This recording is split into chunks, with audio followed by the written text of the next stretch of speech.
L'actualité, c'est encore la pandémie parce que le monde vient de franchir le cap des 10 millions de cas avérés de COVID-19 depuis le début donc de la crise sanitaire.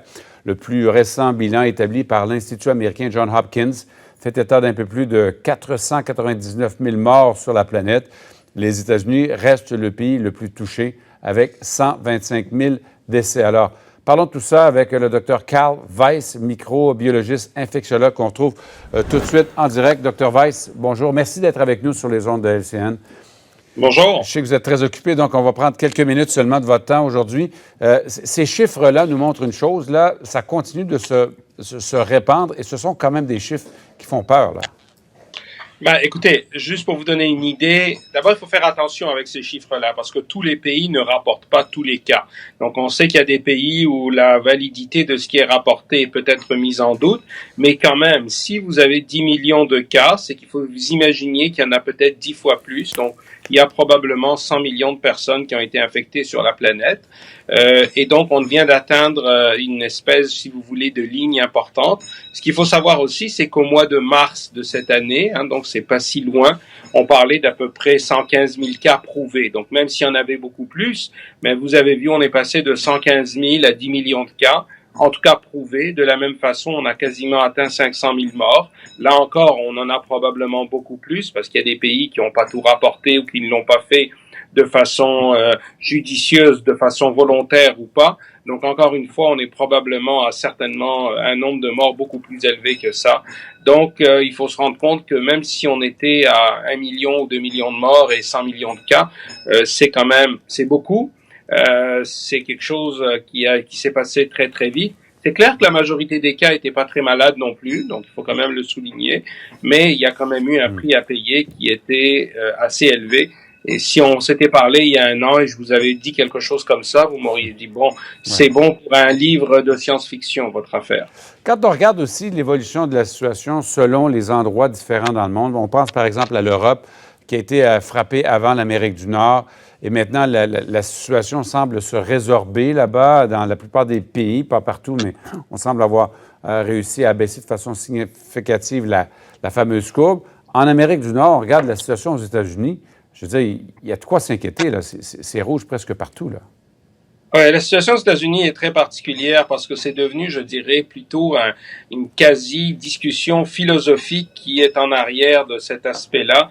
Il y a des gens qui sont... Et puis, il faut quand même remettre les choses en perspective. L'immense majorité des Américains sont très conscients de ce qui se passe, mais il y a une espèce de guerre, je dirais, philosophique entre certains gouverneurs et d'autres, entre certains États et certains mouvements du gouvernement fédéral, et qui fait qu'actuellement, il y a des États aux États-Unis, comme la Floride, comme le Texas, où la situation est un peu hors de contrôle.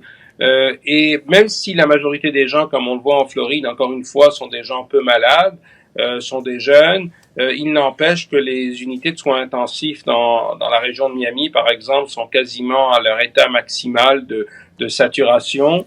Et donc, oui, la transmission se fait de façon très importante actuellement aux États-Unis. Et vous avez vu ce qui est arrivé dans l'État de New York. L'État de New York est actuellement sous contrôle, mais on a vu que l'État de New York a souffert énormément au début de cette pandémie-là. Alors, aux États-Unis, il y a un problème important qui est dû, si vous voulez, à la disparité entre les États, à la façon d'aborder le problème entre les États. Et c'est un problème important parce que ce sont nos grands amis avec qui on partage la plus grande frontière du monde.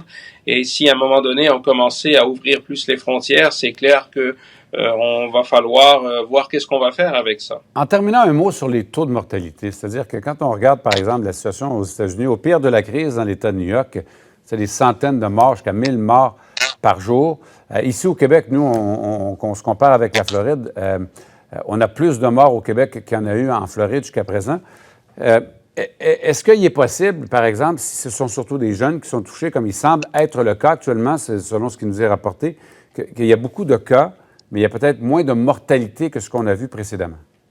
Oui, tout à fait. Il faut faire attention avec la mortalité parce que ça dépend ça dépend beaucoup de votre population. On voit qu'il y a des pays qui ont des populations beaucoup plus jeunes et à ce moment-là, le nombre de décès est beaucoup plus bas que ce qu'on voit ou ce qu'on a vu au Québec. Alors, évidemment, l'âge moyen de la population, la pyramide des âges va jouer un rôle important sur le nombre de décès. Et on voit qu'en Floride, c'est surtout des jeunes qui font la fête, qui prennent aucune précaution. Alors, vous voyez les images, tout le monde les voit, de gens qui se promènent sans masque, sans protection à Miami Beach. Et donc, oui, c'est beaucoup de ces gens-là qui sont infectés. Pour eux, la majorité sont pas très malades, mais ils infectent quand même des gens qui sont plus âgés, plus malades. Il y a aussi le fait qu'aux États-Unis, il faut pas oublier, entre autres en Floride, il y a aussi beaucoup de gens qui sont illégalement sur le territoire américain et donc qui sont peut-être malades ou même très malades et qui ne vont pas avoir accès à des soins de santé parce qu'ils ont peur. Donc, ces gens-là aussi n'ont pas accès, donc ils ne vont pas aller se faire tester, ne vont pas aller dans les hôpitaux, etc., etc. Et donc, certains, l'immense majorité, encore une fois, vont probablement passer au travers sans trop de problèmes, mais ce sont des sources potentielles d'infection pour les autres. Le docteur Carl Weiss est microbiologiste, infectiologue.